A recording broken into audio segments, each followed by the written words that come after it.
আমার ছেলেরা, আমার কিশোর, আমার নওজোয়ান, আমার 16 বছরের সন্তান, এত অল্প বয়সে তুমি এত গুনাহ, এত নাফরমানি কেমনে করছো বাপ? তুমি কেমনে সহ্য করবে আব্বা?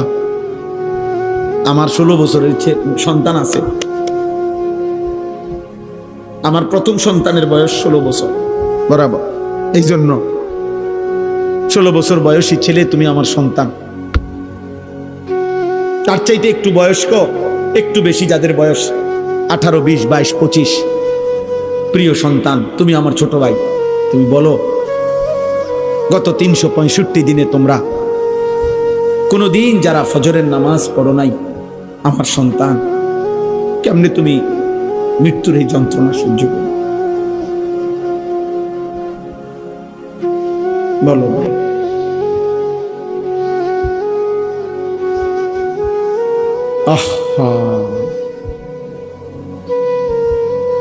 হ্যাঁ, সারা রাত যারা মোবাইলে নারী দেখো, ছবি দেখো, উলঙ্গ দৃশ্য দেখো, এত নারী, এত ছবি, এত জিনা, এত বেবিচার, এত অসভ্যতা, নিজের হাত যারা নিজের লজ্জাস্থানে গুনাহের কাজে ব্যবহার করছো, কি করছো বা? আমি যে এর চাইতে বেশি আর বলতে পারছি না। আমি যদি একলা পাইতাম যুবক তোমারে, আমি একলা আরো অনেক কিছু বলতাম। এই না, আমার উস্তাদ বসা, মুরব্বী বসা, ওলামা বসা, বয়স্ক লোক বসা, আমার জিন্দিগির ফিকির এটা, আমার রাত দিনের মেহনত এটা। মুসলমানের কিশোর নওজোয়ান ফিরবে।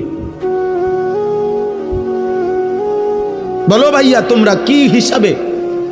অগণিত ছেলের চেহারা দেখলেই বোঝা যায় বাপ। আজকের সারা দিনে যারা এক ওয়াক্ত নামাজ পড়ো নাই, হায় মুসলমানের সন্তান, কেমনে পারলা? তুমি কি মরবা না?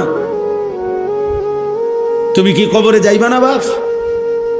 এই পৃথিবীর কত রাজা বাদশাহ কবরে চলে গেছে, তুমি কি কোনোদিন কবরস্থান দেখো নাই? তুমি কারো জানাজা পড়ো নাই? তুমি কি কোনো মানুষের লাশ দেখো নাই? আমি 5 দিন আগে আমার জ্যাঠার সাথে কথা বলে আসছি বাড়িতে, খোঁজ খবর নিছি। 5 দিন পরে আমার জ্যাঠা মারা গেছে। আমি জ্যাঠার দিকে তাকাইয়া বাড়িতে গিয়া দেখছি, আমার এই সেই মানুষটা যার সাথে আমি কথা বলছি, উনি নাই, চুপ হয়ে গেছে, হাত নড়ে না, পাও নড়ে না। আমি জানাজা পড়াইছি আমার জ্যাঠার, তো জানাজার আগে আমি আমার জ্যাঠার কবরটা খালি